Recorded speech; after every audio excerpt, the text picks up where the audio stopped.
VS India news channel में आपका स्वागत है। हम आप तक प्राचीन भारतीय संस्कृति, सभ्यता और ग्रंथों की सत्य घटनाएं पहुंचाते हैं। बदले में कुछ भी नहीं चाहिए, आप सिर्फ हमारे चैनल को लाइक और सब्सक्राइब करें। यही मानव धर्म की सार्थकता है। आज हम बात करते हैं कि देवों में कर्म फल प्रदान करने वाले शनि देव के कोप से आज तक कोई भी नहीं बच सका। लेकिन शनि देव का रंग काला क्यों है? पीपल के वृक्ष की पूजा करने से शनि ग्रह क्यों होता है शांत? 5 वर्ष से कम उम्र के बच्चों पर क्यों नहीं होता शनि देव का प्रकोप? गौर से देखिए।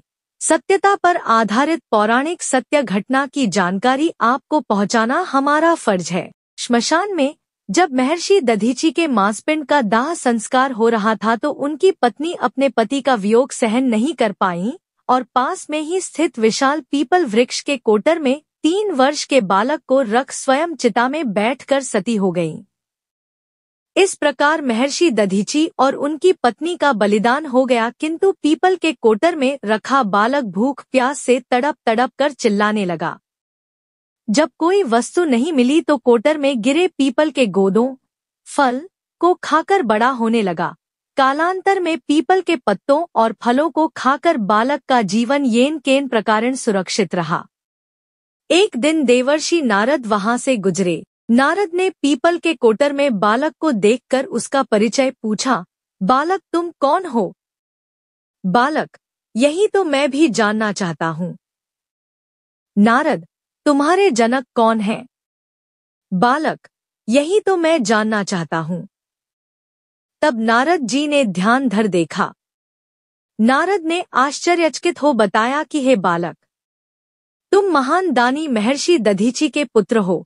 तुम्हारे पिता की अस्थियों का वज्र बनाकर ही देवताओं ने असुरों पर विजय पाई थी। नारद ने बताया कि तुम्हारे पिता दधीची की मृत्यु मात्र 31 वर्ष की वय में ही हो गई थी। बालक, मेरे पिता की अकाल मृत्यु का कारण क्या था? नारद, तुम्हारे पिता पर शनिदेव की महादशा थी। बालक, मेरे ऊपर आई विपत्ति का कारण क्या था? नारद, शनिदेव की महादशा। इतना बताकर देवर्षि नारद ने पीपल के पत्तों और गोदों को खाकर जीने वाले बालक का नाम पिप्पलाद रखा और उसे दीक्षित किया।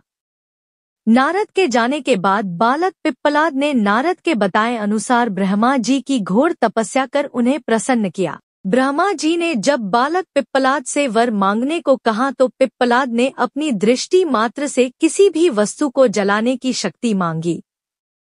ब्रह्मा जी से वर मिलने पर सर्वप्रथम पिप्पलाद ने शनि देव का आवाहन कर अपने सम्मुख प्रस्तुत किया और सामने पाकर आंखें खोलकर भस्म करना शुरू कर दिया। शनिदेव सशरीर जलने लगे। ब्रह्मांड में कोलाहल मच गया। सूर्यपुत्र शनि की रक्षा में सारे देव विफल हो गए। सूर्य भी अपनी आंखों के सामने अपने पुत्र को जलता हुआ देखकर ब्रह्मा जी से बचाने हेतु विनय करने लगे। अंततः ब्रह्मा जी स्वयं पिप्पलाद के सम्मुख पधारे और शनिदेव को छोड़ने की बात कही, किंतु पिप्पलाद तैयार नहीं हुए। ब्रह्मा जी ने 1 के बदले 2 वरय मांगने की बात कही। तब पिप्पलाद ने खुश होकर निम्नवत 2 वरदान मांगे।